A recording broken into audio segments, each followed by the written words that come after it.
Herkese merhaba arkadaşlar, kanalımıza hoş geldiniz. Mert Ramazan Demir tatil için Birleşik Krallık'a gitti.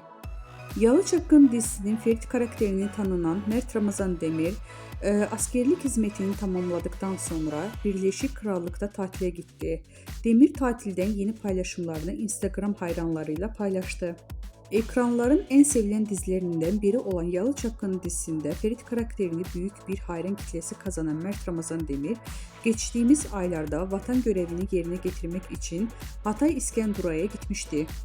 Askerlik hizmetini tamamlayan ünlü oyuncu, sosyal medya hesabından askerlik sürecine dair paylaştığı fotoğrafları hayranlarından büyük ilgi gelmişti.